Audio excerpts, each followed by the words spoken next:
Is this good? Yeah. Can Jack see you? Yes. People can see Jack a bit. Hi, Dennis. Not perfect, but Hey, Jack. say hello. Skip, say hello. It's me, Skip. Hi, everybody. Yes. Everybody say cheese. Okay. Cheese. Everybody say Kathy. Kathy. Can we put one line out? No? Very good. Maybe. Okay, you go into the there. Yeah, open the door. Yeah, it's a door. And you see there are some switches on the left. Can you put one? Yeah, that's I don't think I need to be in front. No, you're not gonna be. It was just for fun. They are gonna be. Okay. Yeah, I know, but then. Wait, how do I do full screen? Oh my God, this is so painful. Why? We're like Great. holiday. Yeah, wait. Yeah, voilà, ça c'est mieux. Ok, c'est bueno? Tout le monde est content? We're so happy to have you here à la rentrée. Yeah. Bonjour, tu présentes. C'est moi qui présente. Hello, everybody. So we're very happy to welcome everyone on site and online. So this is our rentrée, our first event of the fall season, but it's still summer, actually, more than ever. So we're very happy to do this presentation. We're supposed to do it in July, but the book was such a success that there was no copies anymore available for us to organize something in July. So we had to wait a little bit to get copies of the complete fee of Kathy Acker. And so we have so Jack is with us from Los Angeles, I guess. We'll see over there. Yeah. And Sabrina, who wrote the afterwards of this edition, and because also you worked on Beyond Baroque, that Jack was the curator of performance, music. Is that it? At the same time, when you the performance program, was also curating over there. So maybe that's all I can say as an introduction. I'm happy to leave you. So Jack, what do you want to do? Do you are you going to do a reading or something like this from? How are you? Yeah. Yes. Thank you, Benjamin, and thank you, Antonia. And after 8, can you all hear me? Okay. Yes. Yeah. Okay. Fantastic. Thank you all for coming, and thanks everybody online too. This is very exciting for me. I'd hoped to actually be in Paris at some point, but everything conspires against me being there for some reason. But it's this really wonderful to share the book with you. Basically, we're saying this is the European launch of The Complete Fear of Kathy Acker, and it's it's really wonderful to have Dennis and Sabrina there, because both of you, Dennis and Sabrina, were instrumental to this book being published at all, now. And so just to provide a little bit of context before I'll read a section or maybe 2 sections, short sections from the novel. But just to provide a little bit of context to it, the Fear of Kathy Acker is a novel, a short novel that I wrote way back in the 1980s when I was kind of a part of a scene that Dennis Cooper created, really, the literary and art scene around Beyond Baroque Art Center in Venice, California, here in Los Angeles. And then it includes many of my friends or our friends from that time. And my experiences in Los Angeles as a member of what, has come to be known as the gang that Dennis put together, which is still a very important group of people. Wow, I'm getting really emotional. But then the complete book was never published in its entirety. just little bits and pieces. There were 2 chapbooks. Oh, I should grab them and show you. But anyway, here's what the book looks like right now. But the book was never published in its entirety until 2 months ago, for various reasons. But both Dennis and Sabrina were very instrumental in working with Semiotext to have it published now. So it's great that they're here. Thank you both.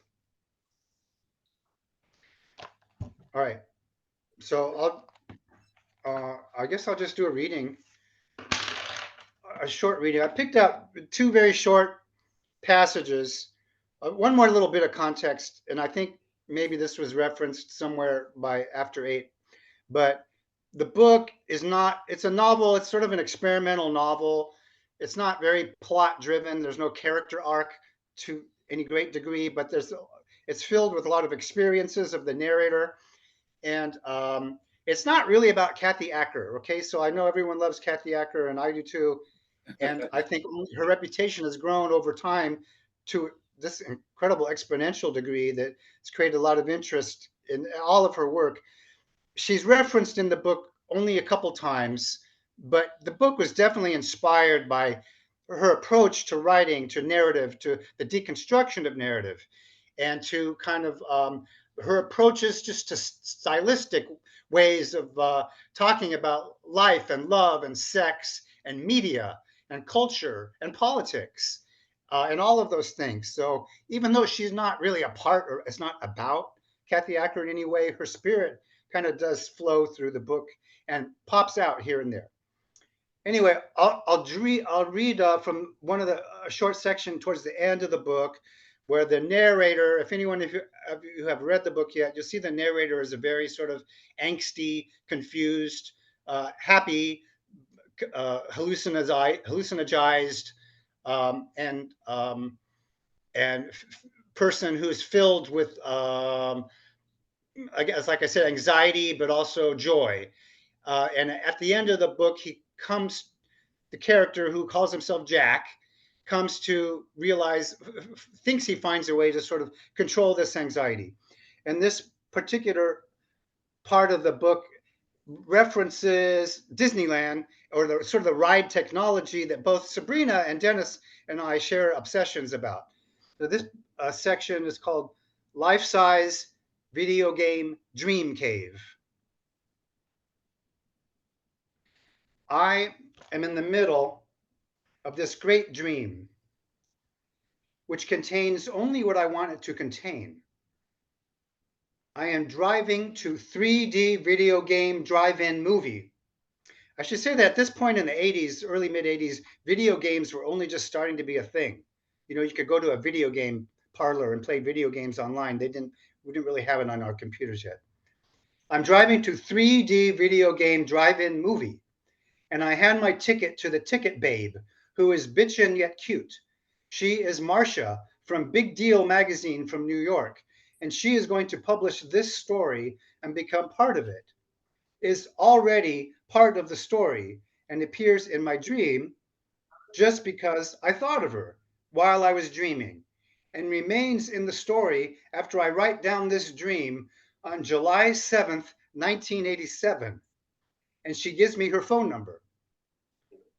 Call me tonight and I'll show you my collages, she says, or get super mental in the 3D life-size video game dream cave, and I'll slide my cunt along your lips, tongue, teeth, nose, face, eyes, wet from hot mental masturbation, no touching, just pure wet mind, made pussy juice, drip drops, and I will come big on your face and send my shuddering orgasm through your bones. End quote. And I'll put you in my book, I tell her. The air now reverberates with a tangible, tasteable, purple aura surrounding Marcia's haloed head and her black hair that drops over her shoulders which are straddled by the wide set straps of her black demi-cup push-up bra, lightly boned for subtle support, which she needs, I need, I can just imagine this and feel again the scratchy, soft touch of her bra against my cheek before I scoop out one soft tit, ... But I take my ticket, drive into 3D video cave, whatever. This is the name of the section, 3D life-size video game dream cave. Drive into 3D video cave, whatever. Drive through fake snowstorm, a la Disneyland's Monsanto Adventure Through Inner Space. Disneyland's Monsanto Adventure Through Inner Space is a ride at Disneyland, which no longer exists, having been replaced by George Lucas Star Wars ride. It actually was called Star Tours. And I think now, Sabrina and Dennis, it's been renamed again. It's now Star Wars The Adventure Continues or something like that. Only in California. Here it's still Star Tours. Only in California. In Paris, it's still Star Tours? Yes, it is. Okay. Just for the record, we're setting this straight. Anyway, okay. I have to take off my glasses. Has been replaced by a George Lucas Star Wars ride. But when it did exist, it was a tour, the Monsanto Adventure Through Inner Space. It was a tour via magnification, through the mighty microscope into a snowstorm where snowflakes are larger than buildings, where snowflakes are seen as giant letters, the characters of a foreign alphabet that can't be read because only individual characters are visible. The words would be too large, extend beyond the horizon. But my car is 3D mental hologram video cave, dream cave, whatever, and dissolves in the whirling snow as matter dissolves into energy, swirls into contracting, expanding cycles as fused in mental synapses. And now I'm dissolving through huge snowflakes. My body drifts through matter like water. Every opaque wall is a door that shimmers into transparency under my gaze. Layers of see-through silk that part at the touch, or warm pink flesh that blushes and swells to reveal the further depths of this cave. And I seem to reach the end of this cave, which is the hot orange pink flower flesh papered divide I open with my mind. And the last section that I'll read here is all in all caps. It's in all caps. And it says, my mind, which now controls reality to where it opens all doors, all walls to dissolving reality. I don't even have to meditate or get high.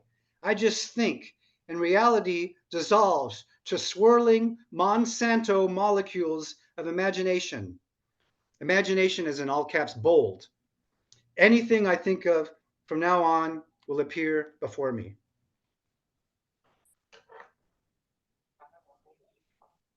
And that's the end of that section.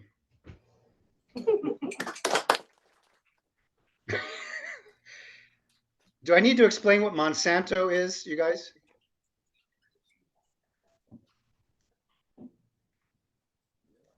Does everyone understand the Monsanto Adventure Through Inner Space ride that I just tried to describe in the book?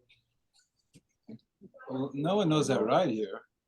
I mean, very few people know about this ride in general, I think, unless you're really into it or actually were there. Right. It was like, yeah, it was a dark ride, right, Sabrina? It was a dark ride. You ride through the Omnimover through, yeah, Mark Timothy remembers, inner space. It was the makeout ride. Yeah. It was one of the many makeout rides at Disneyland. And you go through inner space and you shrink to this beneath the size of an atom, and was sponsored by Monsanto, which is a chemical company. So it was a big advertisement for basically this hideous, evil corporation. Yeah, so Monsanto Adventure Through Inner Space was one of the original rides that came into Disneyland in the 60s, and they had corporate sponsorships come in as a way of financing the park, and they had brought Monsanto in before things got shady, and basically Monsanto had proposed to the Imagineers, the original 6, to build a ride based on a chemical that they were developing, where you would go into the artificial chemical. And the Imagineers said, no, that seems like it's a little unrelatable to people to go into it. So how about, and they came up with this idea of creating a ride based on the Omnimover vehicle, which is the sort of ride vehicle, where you would be shrunk to the size of a water molecule and watch it as it transforms and crystallizes into a snowflake. And the vehicles were called the Animobiles, and then this sort of resonant voice on the voiceover was a scientist who had been lost in space doing adventures, who was trying to guide you through this in a very kind of 1960s psychedelic way. I was texting Jack earlier today that the way that the scientist's voice is sort of preserved in space is through what he calls the thought waves, which I think we could maybe open the conversation with Jack to, in terms of so much of this being, so much of Jack's interest in this ride in particular being linked to this idea of dissolving into the space of psychedelia, into the space of the imagination as a means to access a kind of literary space of the imagination, which comes from the Romantics, from Blake. I was venturing to kind of revise this thought waves idea as THOT in Jack's writing, thought waves. So maybe you can talk about your horny literary imagination first off. Oh my God. I mean, you explained it better than I could ever explain it. But kind of like I was saying at the beginning, the narrator is struggling to get control of his imagination, or including his sexual fantasies and desires, and even struggling to, throughout the book, the narrator is even struggling to discern reality and his own identity and get a hold of who he is. You know, it's kind of, in a way, it's kind of proto autofiction. Like, you know, it's like, even though autofiction has become kind of an overused term or something, the character's name is Jack, and there's a lot of sort of self-examination, or, you know, he's spilling his guts all over the place about sex and love and all sorts of other things, like I said, about media culture and advertising and politics and the world at that time, and Reagan and US and whatever, the war and Nicaragua and everything. So as a sort of a Disney freak, you know, the narrator / myself, Jack, seizes, for some reason, I don't know how this came to me, but seizes upon the Monsanto ride, or other Disneyland rides are also in the book too. The Matterhorn is included, but he seizes upon it as a metaphor for him being able to control his imagination in a Blakean sense, as in William Blake, and because also the narrator and myself kind of have a lifelong obsession with William Blake, the poet and artist, along with all the other Romantic poets, or any poet or writer who is grappling to be in touch with his or her reality and life through the imagination and through their own writing and art. Does that make sense? Yes, it does. Oh, good. Blakean Monsanto particles, Kim Rosenfield says. That's correct. So why were you afraid of Kathy Acker? Okay, that's a great question. So the title, Fear of Kathy Acker, doesn't really have, well, I may have been afraid of Kathy Acker to some degree. There's a part in the book where the narrator says, I try to work up the nerve to call Kathy Acker in New York. But like I said earlier, Kathy Acker doesn't really appear in the book barely at all. She doesn't really say anything. Although I do steal, there's a section from the book where I do steal from a part of Blood and Guts in high school. It's this really sexy part. But I'm not, or was not, really afraid of her. But the title comes from, it's a play on words, because Kathy Acker around this time wrote a chapbook called Hello, I'm Erica Jong, which was if anybody remembers back in the 70s, Erica Jong was this kind of proto-feminist writer who was huge. She was huge, wrote this huge novel called Fear of Flying. So then Kathy was this kind of, she wrote, it was a very sexy book. And she wrote about the zipless fuck, was this term she coined at the time, about women having sex. It was really kind of a cool book in this very sort of mass marketed way. And so Kathy Acker made fun of Erica Jong by writing this chapbook, which is, I would encourage you all to read it. It's really great. Called, it's very short, it's very funny and scary. It's called Hello, I'm Erica Jong. So I figured if Kathy Acker, who was this great appropriator, right, at this time, Kathy Acker was stealing texts from everyone, you know, including Cervantes, you know, and everybody else. She could, you know, all the French theorists and everything. She would steal directly from them, put them in her novels. So I figured, what the fuck? If Kathy Acker can steal from everybody, I can steal from Kathy Acker and also steal from her idea of, you know, making fun of another writer. So I called the book Fear of Kathy Acker in emulation of Kathy Acker's title, Hello, I'm Erica Jong. Does that make sense? There is also like a whole list of rejected titles. That's pretty nice. Yeah. Maybe you should Yeah, read can it. you tell- Sabrina, can you read it? Shall I Or read maybe it? Yeah. Jack or someone? Should I read the whole thing? Well, it's pretty Not short. the whole thing. Okay, No, I'm your favorite. Okay, your Okay, favorite rejected titles. Oh man, my okay. Grandma's birthday party. That's good. Volcanic freeway, pretty good. Blunt appetite, very good. Oh, blunt volcanic freeway. There are Yeah. variations. Yeah. What else is good? Hectic friends. Excellent world. Oh, feeling couple is one of my favorite ones, but that ended up in the book. There's a section called Feeling Couple, right? Into the freeway. What is Binks comes? Who is Binks?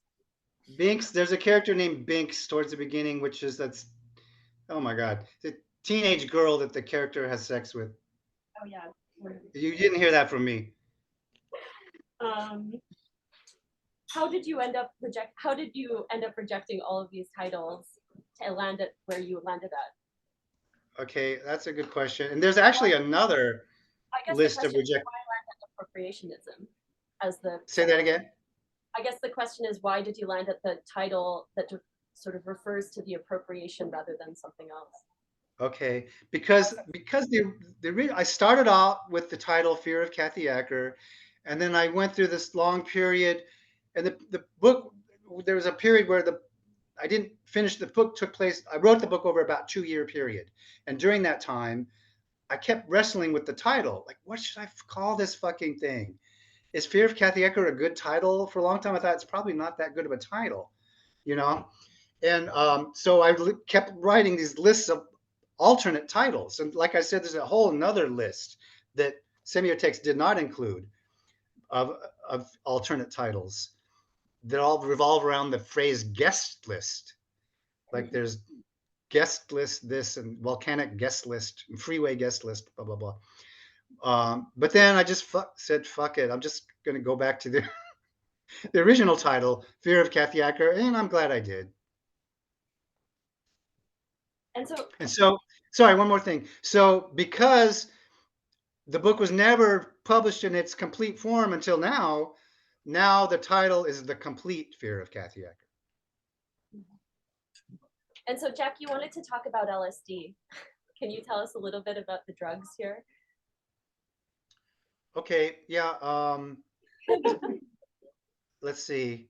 There are several passages in the book referenced LSD trips, or really more mushrooms. There's a section, there's like a scene that happens at the home of Bob Flanagan and Sherry Rose.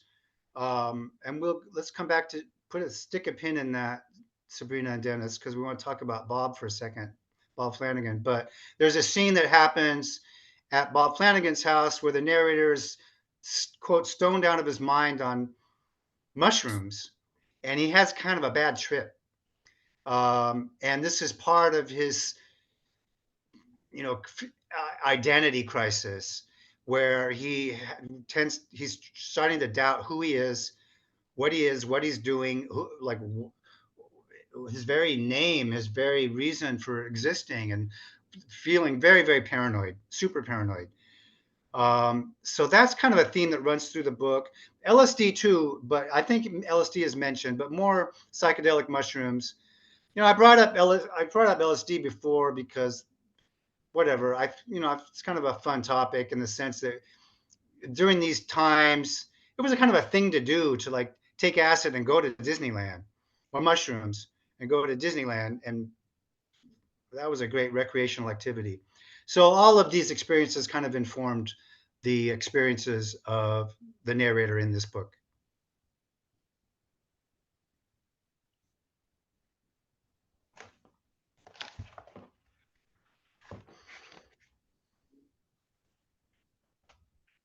And I could so, read another short section if you want.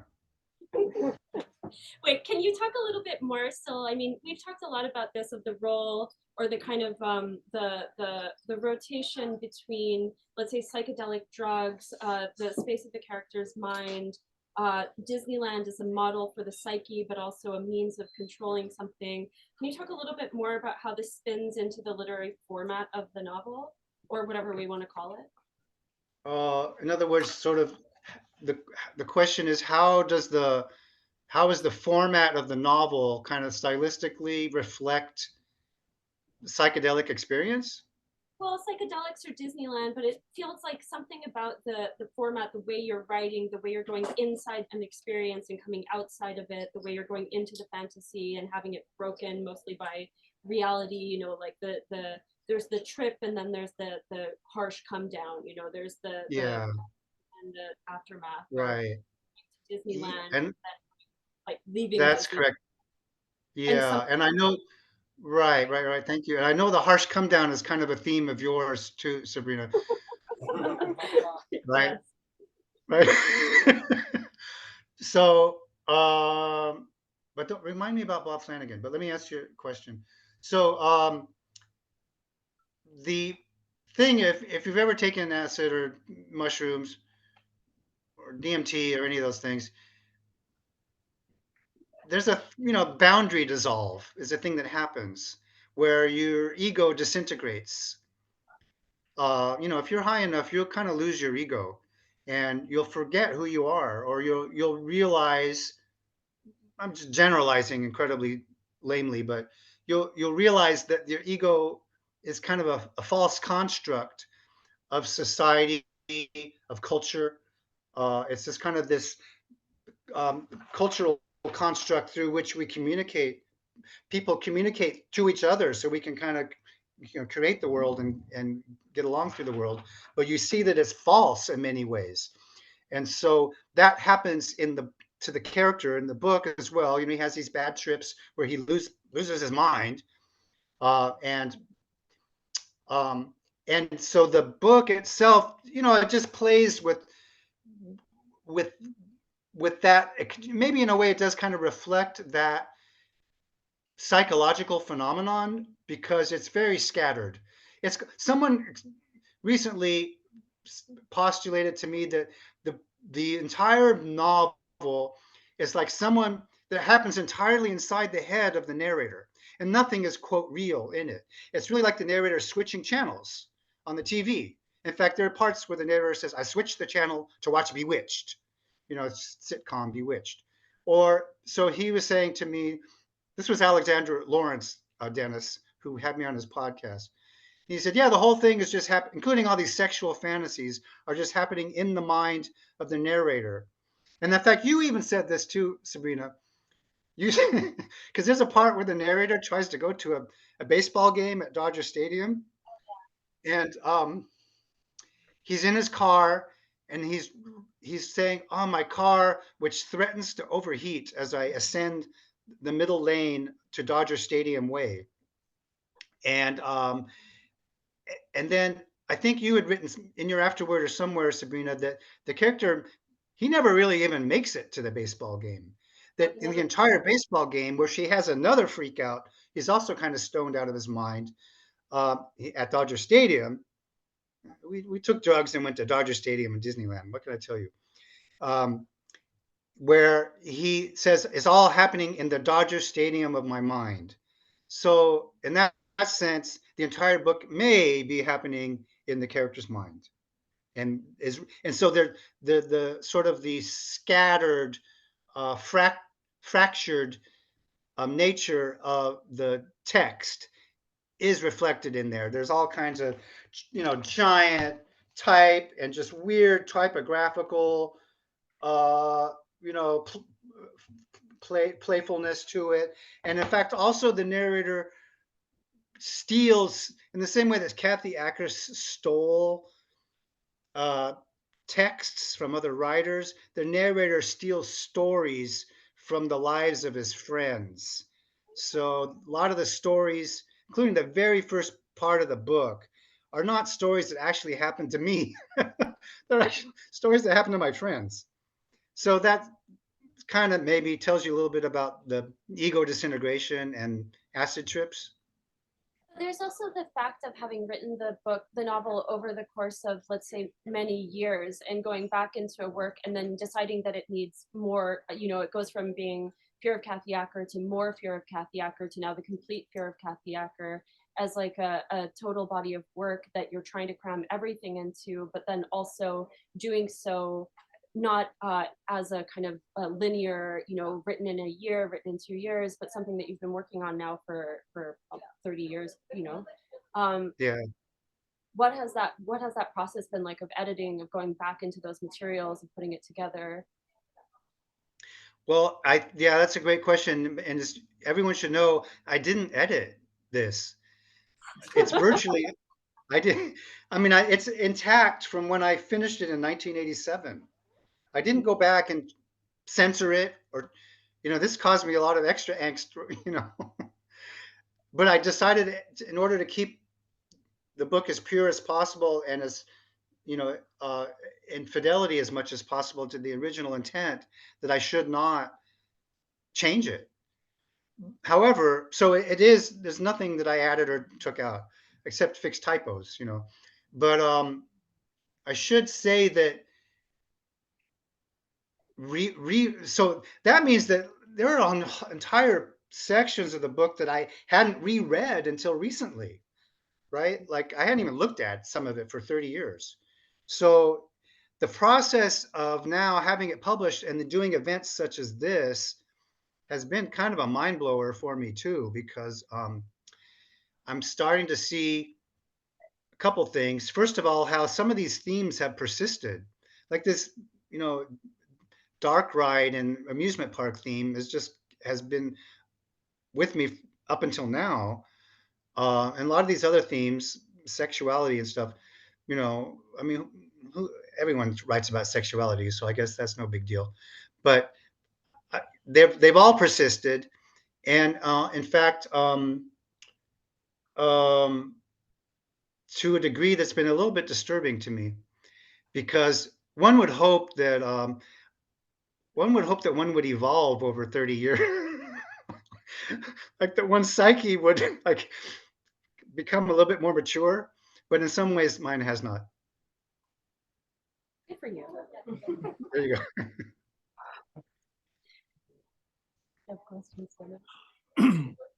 No, this heat has turned me into someone who just wants to absorb. Yeah. It's weird. It's making That's me okay. just absorb things. It doesn't make me think anything. Do you want? Well, that's fine. You want to talk about the gang and Bob Flanagan and stuff? Well, most of them aren't going to know any of these people here. You guys can do a little intro to the scene. Where was this born? And then maybe we can. Pardon? Jack and I were part of a kind of a. In the late 70s in Los Angeles, there was like nothing going on, literally, like for writers. There was this very sort of like provincial poetry scene going on, and most of them were really just awful, like sort of imitating Allen Ginsberg and Charles Bukowski, basically. And so we decided we wanted to make like an LA scene that was like really exciting, like New York, because there was a really exciting scene in New York at that time. So we kind of banded together and found some other people, this poet Amy Gersler and this writer performance artist named Bob Flanagan, who's kind of well known at Cultway because he was like called himself the super masochist and he did all this masochistic performance work. Ed Smith and Benjamin Weissman and others. And so we just kind of formed this group around this place called Beyond Baroque because he was curating there, I was curating there, and we just created this scene. It was very controversial. Everybody hated us, thought we were elitists, snobs, because we wouldn't let the people who wrote like horrible Charles Bukowski poems do readings.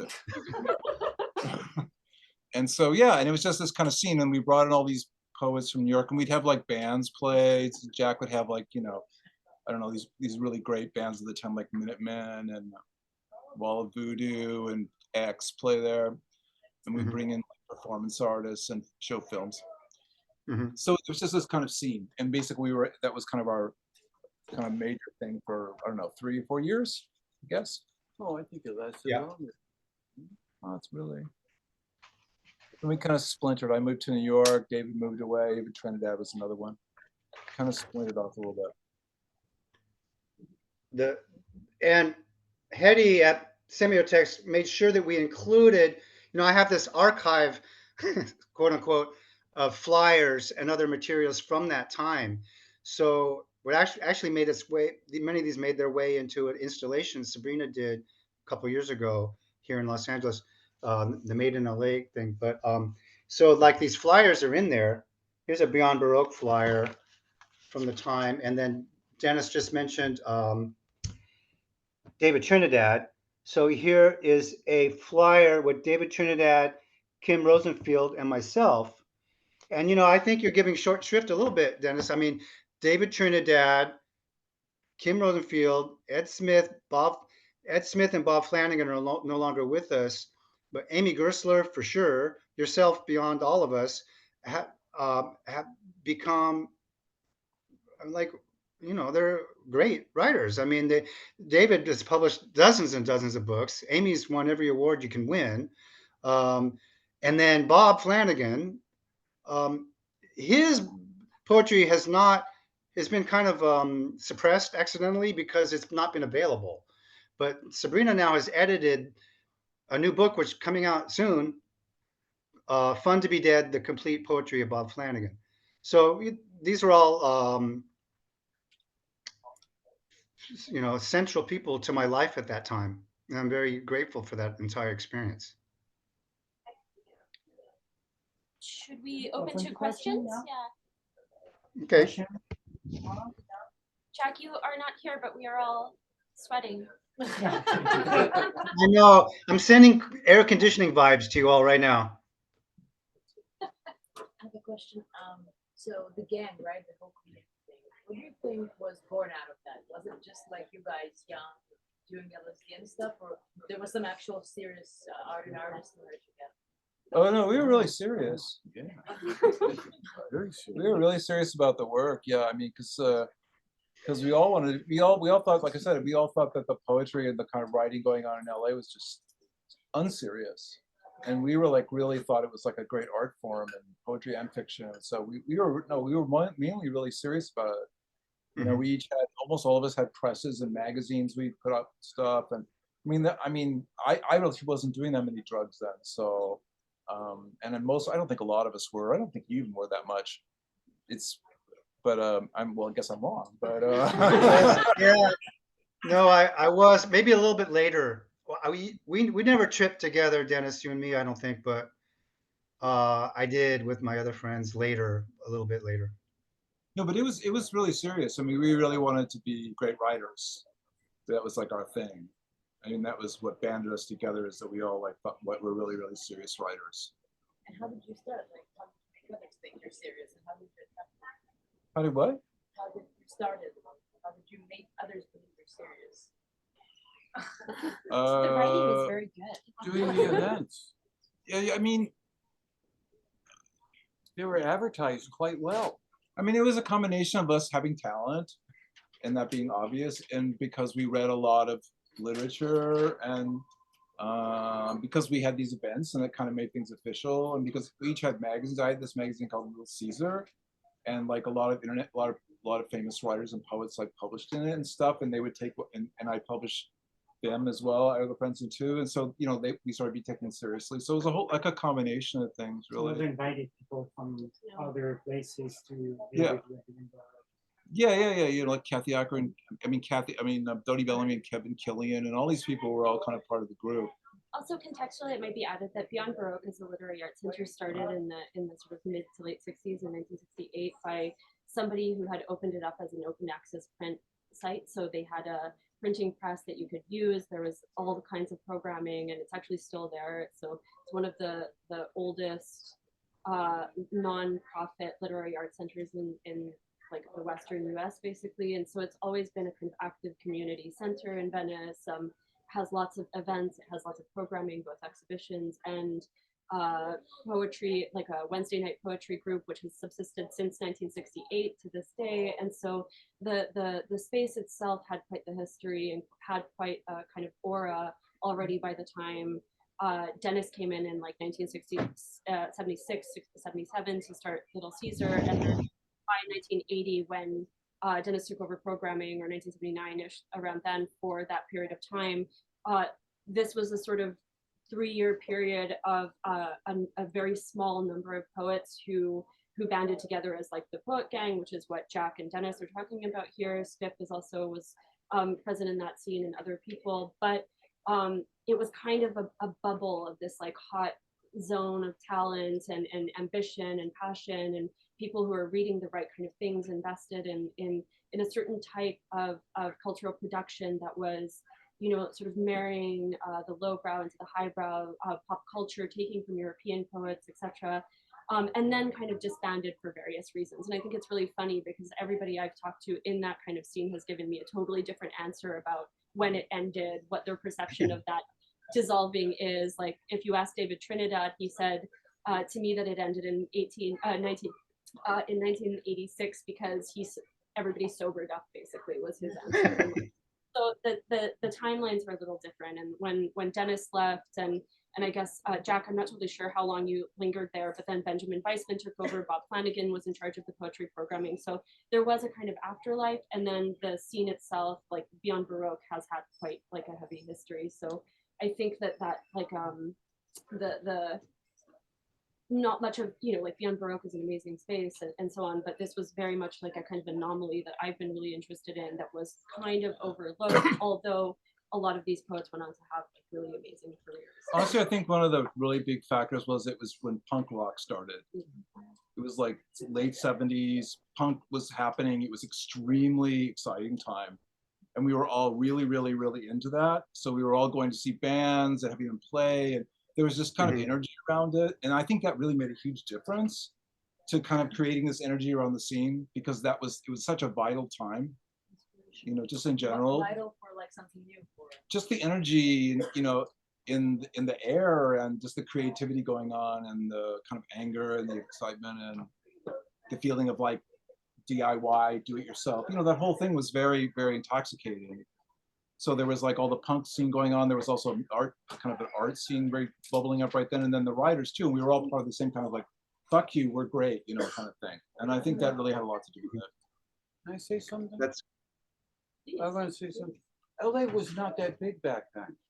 It's a huge city, but there wasn't a lot going on. And everybody was moving to LA, whether you were in Orange County to San Francisco to New York, and word of mouth got around all the time. We're going to different punk shows. There wasn't a lot of those either, but we found avenues were found.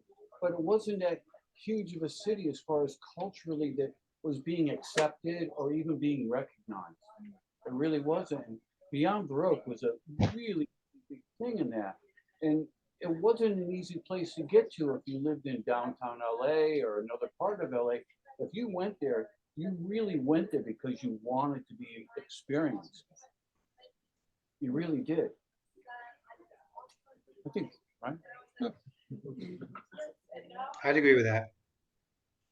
Are there any, should I you know, just on the punk rock thing, it was that was a time, like Dennis said, it was a very explosive period for music, and the music and art and literature, they were all kind of undifferentiated.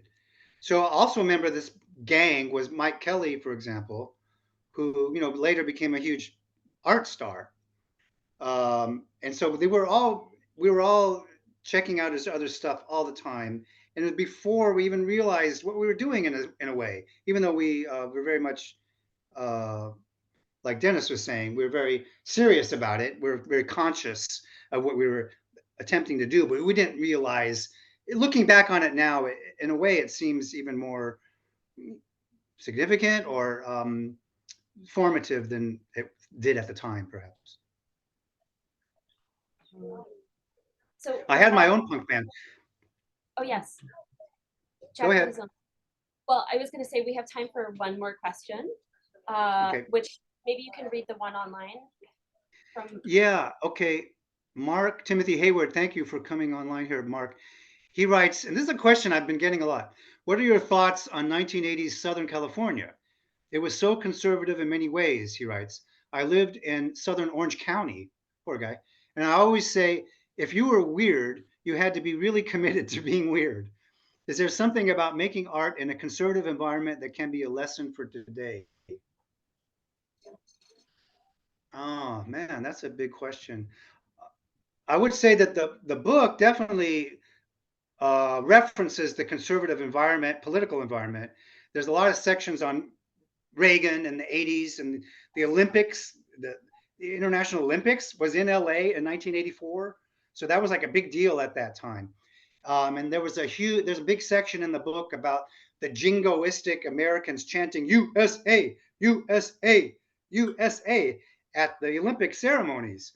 So it was a very conservative environment, and not only in Los Angeles in its own way, although there was a strong subculture at the time, but around the country. So you did have to, that was part of, you know, that's part of the, I mean, just to answer your question, Mark, it was part of the narrators and my alienation was feeling isolated from, you know, the dominant culture, if you will.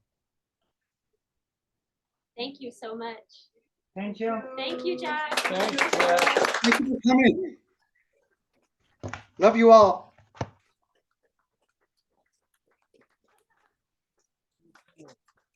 I think we're done. I Bye, tried Jack. So much. Bye. Just one thing, I'm making an advertising for next week. Yeah. Is it Saturday, right? So Dodie Bellamy is in town. Dodie Bellamy, à la française. Dodie Bellamy. She's in town next week, and so we're going to do an event. At Traz. Traz, oui. So she will do a reading at Traz, and then there will be like an open mic. I'm very scared of the open mic, guys. It's only 4 minutes each, and you have to talk about that. It's 4 minutes per people, and it's called Quick Slut Opera, Voilà. and it's 4 minutes of I avoided sex reading by people. I really hope you're gonna apply to the open mic. I'm not sure you can get in. Samedi So prochain. it's Saturday at 7. 19h. At 13, and it's like 10 times bigger than here, so come. Voilà. Thank you so much. Thank you. Thank Bye, you. Thank you. I love you all. Bye. Bye. I'll text you.